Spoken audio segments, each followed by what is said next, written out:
welcome back to the No Cut Sports Podcast with your host, Niall Frazier.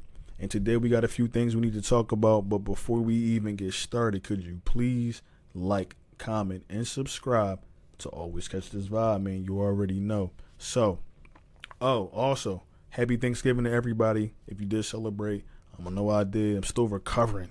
Man, I'm telling you, man, I was trying to make a video for y'all like these last 2 days. But I've been running around with family and things like that. We had to cook, host, all that good stuff. So I'm trying to recover. But I do hope everybody has or had a great Thanksgiving, a great holiday, Black Friday. Got a chance to eat some good food, watch some football, and things like that. So let's get into what we need to get into. Let's get into what we need to get into. As y'all know, the Philadelphiaeagles play tomorrow against the Baltimore Ravens. Team comparisons, we have Eagles first in the NFC East, as you should know, flying high, averaging 26.7 points per game and allowing 18.1 points per game, dominating the run game with 193.4 rushing yards per game. Defense has been excelling and stopping the pass and allowing only 175 yards per game. The Ravens are second in the NFC North, leading offenses with 30.3 points per game and 246.5 yards per game. Stout run defense only allowing 77.9 rushing yards per game. Now, with all that being said, if you don't know, and maybe that's why you're here, which I do appreciate, Vic Fangio has not had the best track record against Lamar Jackson. The most recent time would be last year. They played in December, if I'm not mistaken. I think that's when I looked it up. It said December, but they played in December, and this is when Miami Dolphins and Vic Fangio, that was the defensive coordinator at the time, and they just didn't play well. They got blown out. I think Lamar was able to throw about 300 plus yards on that defense. Now, with that all being said, a lot of people got some speculation. Like, oh my God, what are we going to do? He's gonna tear us apart. No. Let's slow it up right quick, man. Let's slow it up. That's why you come here. You come see me. You feel what I'm saying? See this is the thing. There's a lot of different things that play. There's a lot of different things that play into it, right? And I don't want to get too far off topic, but if you've ever seen the movie Casino with Robert De Niro used to talk about, he used to bet and stuff like that, whatever the case may be. But it was a part in the movie where he was like, what's the weather going to be? Did this happen? Did that happen? Like, all that stuff to me in my mind plays a part into the game. So when the Miami Dolphins were playing last year against the Ravens, they played in Baltimore in December. It was probably cold, you know what I mean? So hot weather team trying to play in the colder area, it doesn't always work out. There's statistics for that, and I'm not saying that's an excuse, but I do feel like between that and then just the players not liking Vic Fangio, they just pretty much gave up on him. So I feel like that's the reason why. But I do feel like the Eagles personnel on the defensive side of the ball is bar none. I feel like this is probably the best constructed defense, and with the coaches, the assistant coaches and things like that, this is probably one of the best defenses that Vic Fangio and a lot of those assistant coaches that were able to coach or have coached. So I do think that plays a big part in tomorrow. I think the knowledge that these guys have, and I do mean the coaches, getting them ready, having them in the right positions to play these guys, because the offense is pretty good with the Baltimore Ravens. Let me pull this up right quick. I do apologize. I ain't got all this stuff. Yeah, so they have their offense ranking number 3, which is ahead of ours, and we're number 4th overall. Their defense is ranked number 4th, so pretty good defense. I do know that their passing defense is trash, so I do feel like that's something that we can exploit tomorrow. Or Jalen Hurts should try to exploit in this offensive scheme. But my thing is this: even though that the Ravens have a great run defense, that does not mean you start running the ball. You have a weapon back there in that backfield. Not to say that he's different than most running backs, but Saquon Barkley is a different beast. This offensive line is a different beast. So I know a lot of times we look at these stats and be like, yeah, blase blah, they gonna come out. Nah, bro, let's keep it all in perspective. They got some guys over there. Do not get me wrong on that defensive line. But this offensive line is paid. They better play like they ain't never played before. I don't want nobody to get injured, but from what I've been seeing with this run game, you're getting your offensive linemen blocking so beautifully. You get your Landon Dickerson up the field running with Saquon blocking people and things like that. So I do feel like that's something that we continue to see tomorrow. Still going to be a tag. So like I said, there's still a good defense, man. If they can stop this run the way they said they've been stopping it, I do feel like that might play a part in that first half. But you stick with it. Second half, like we did in this Rams game and the other games, you break off. Saquon breaks off for a 50-plus yard, whatever the case may be. He's always liable for that. So I don't think you run away from that, but I do think in the passing game you got to utilize Saquon Barkley a little bit more, even if it's on the check down, whatever the case may be.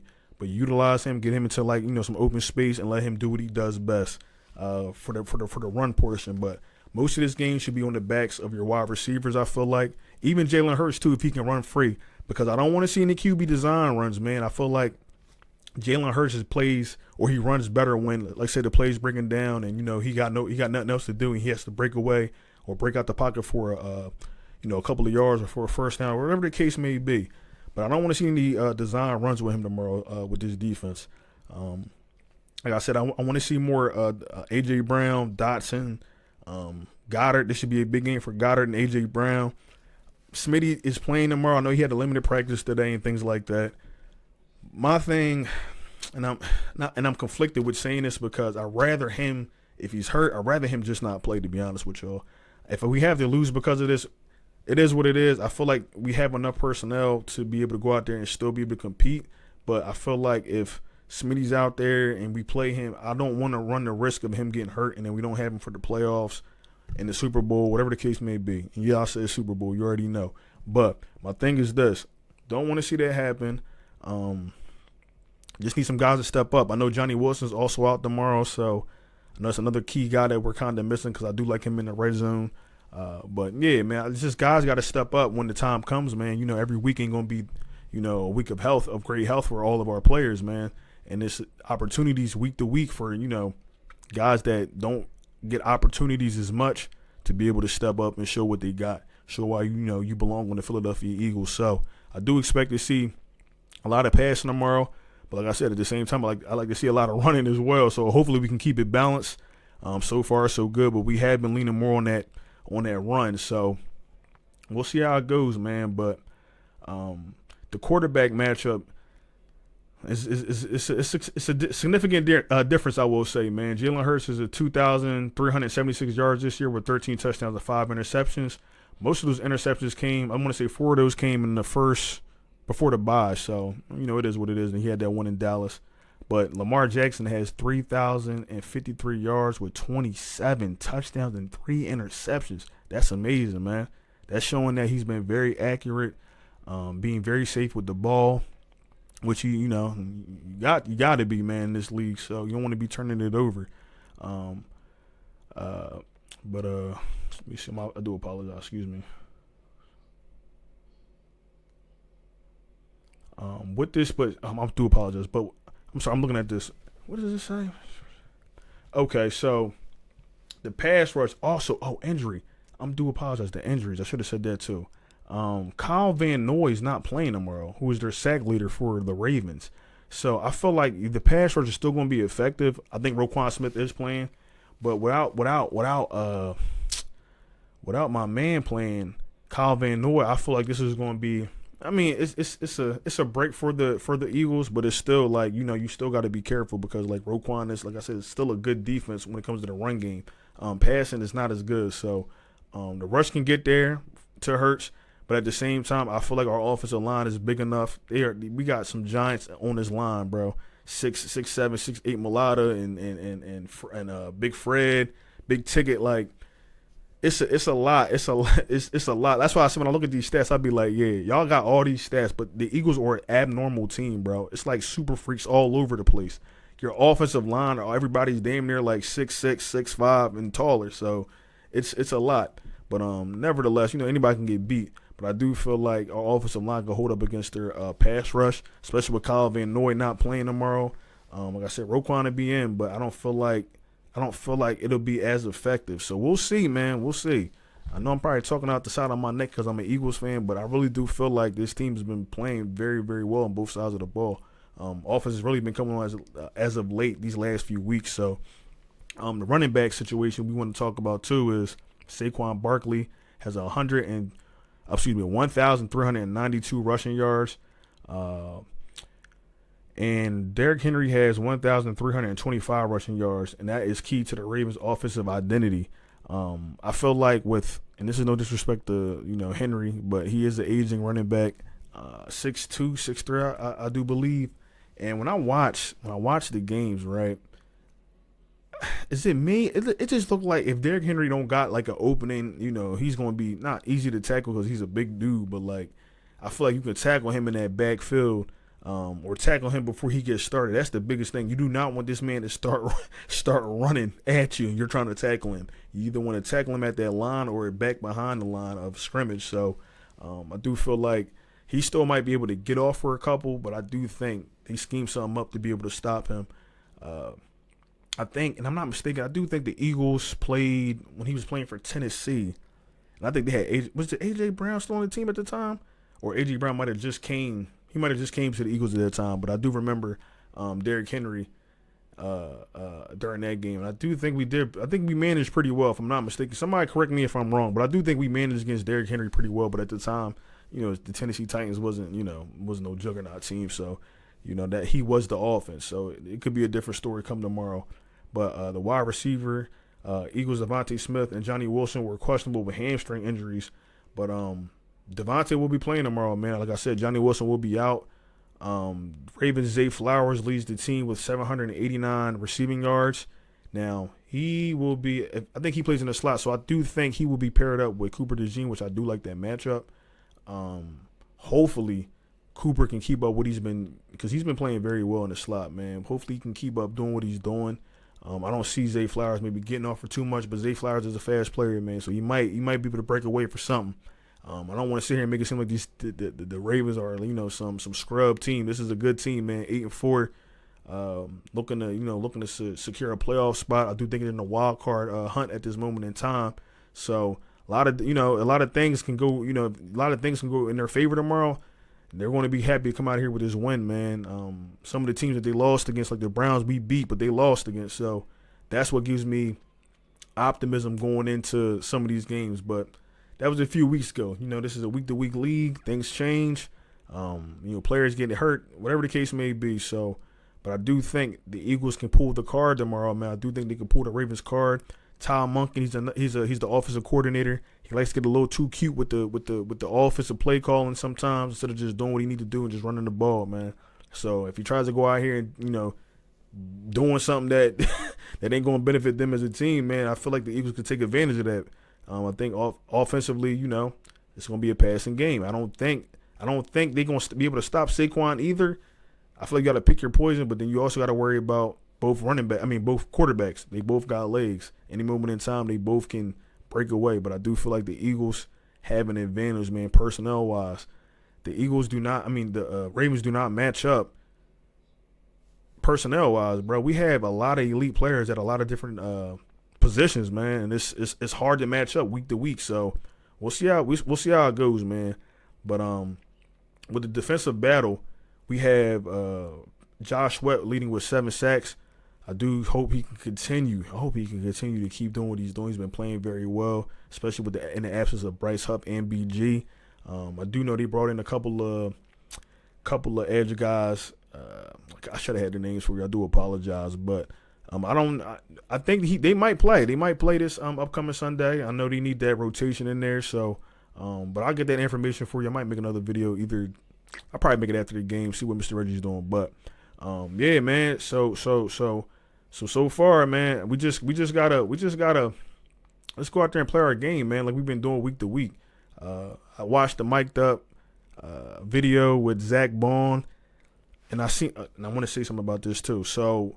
And I don't know how true this is, but I follow a lot of different pages on Instagram, on my No Cut Sports Podcast Instagram, and I seen something where they were saying that they're still in talks. They're in talks. They said they're in talks with Zack Baun and trying to get a deal done before the end of the season. So that's great to hear, man. I know in the mic'd up video, you can just see on his face, like, and that's a lot of players because even Big Ticket came out and said something about when he played for the Jets, he just wanted to. He lost the love of the game, man. And when I say Big Ticket, I'm talking about Big Fred on the offensive line. But they just say he lost the love of the game, man, because, you know, you go to some of these organizations, the Jets. Oh, my God. You go to the Jets, no disrespect, but you go to the Jets, it's like your career is going there to go die, man. No disrespect. And he just felt like he said he was losing the love of the game, man. And he ends up coming here, getting with Stout. Stout bringing back to life. He turns him into what he already was, man, a number one first-round draft talent. So, beautiful thing to see. But sticking with Zack Baun, you know, playing in rotation with the Saints, then now coming here, finding a huge role in our defense. Huge role. I'm talking about he can do almost anything in that defense. You can drop him back. You can rush him. He just has a knack for getting to the ball, man. Able to create turnovers and things like that. So Howie Roseman would be a fool to let this man go.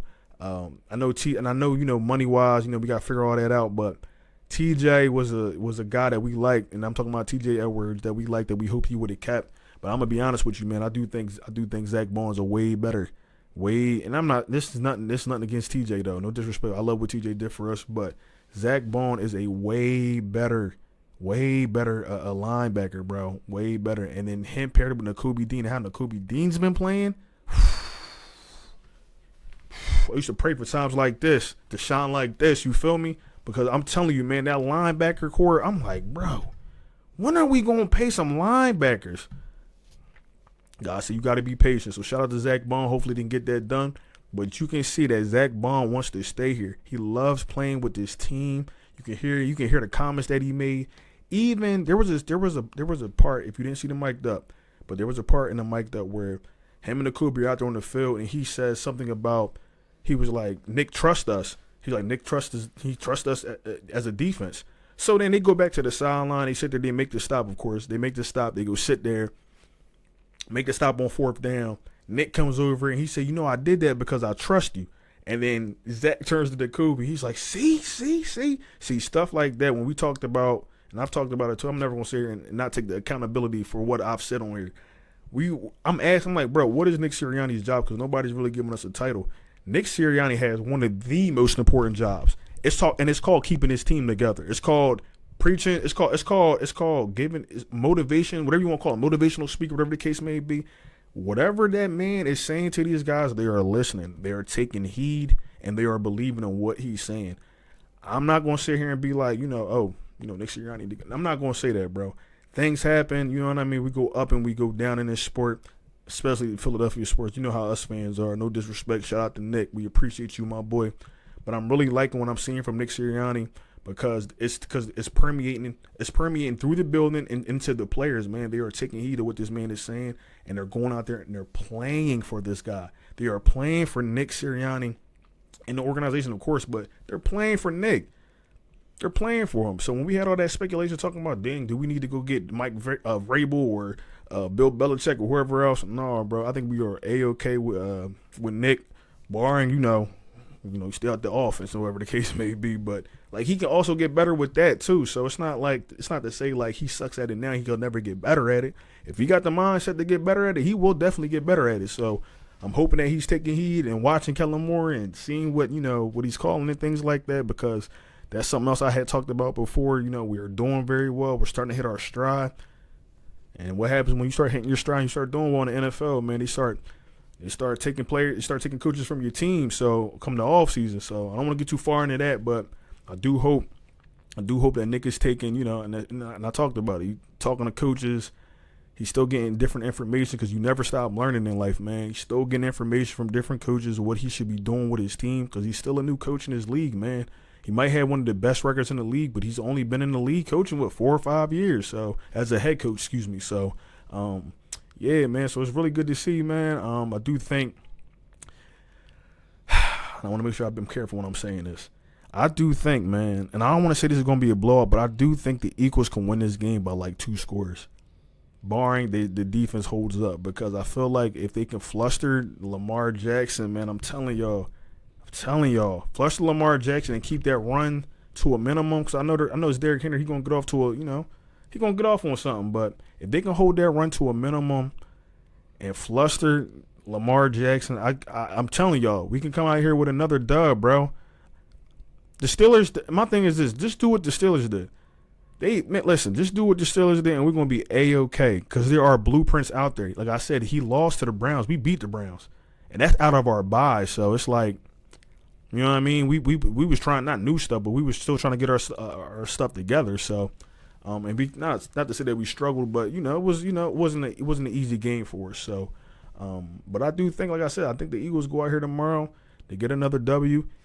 And if they do get this W, I do want to say this. If the Eagles beat the Ravens tomorrow, I'm going to just say this. If the Eagles can beat the Ravens tomorrow, now I know not the Bills, but the Lions have a somewhat of a, not a sketchy schedule, but some losable games. And the Eagles, if the Eagles win tomorrow and the Lions lose against, say, the Bills, or whatever the case may be, they're not giving up that number one spot, bro, because I'm trying to tell you, everything after this game, not that I'm saying it's a cakewalk, but it's like your division games, and most of the games are at home. So, against, lesser opponents. But I feel like if the Eagles can keep this up, man, they get this W tomorrow, this is going to roll us right into the playoffs. This is going to be the type of gasoline, the ignition that we need to boost us into the playoff picture, and then it's over. You heard it here first. So, with all that being said, man, I really do appreciate everybody that's been tuning in, liking, watching, commenting. It really does mean a lot, man. Hopefully we can hit 600 subscribers before the weekend's over. But like I said, man, with that being said, please like, comment, and subscribe to always catch this vibe. Also, subscribe to the channel. Make sure that your channel is public to be entered into the free jersey giveaway. I will be announcing, like I said, a date to be, closer to the time, but it will be sometime before, I would say about a week before Christmas, so you can have the jersey under your tree, whatever the case may be. So, with that being said, man, it's not from the No Cut Sports Podcast. Y'all already know, go Birds. Hopefully we get this dub tomorrow, man. So we gonna see, man. But just stay tuned, man. I'll probably have something with Mr. Reggie. I'll see what he's doing tomorrow, and let y'all know, man. I'll put a thumbnail out, and we'll go from there, man. So like I said, it's not from the No Cut Sports Podcast. I'ma holla at y'all, man, and you already know, man. Go Birds, baby. I'ma holla.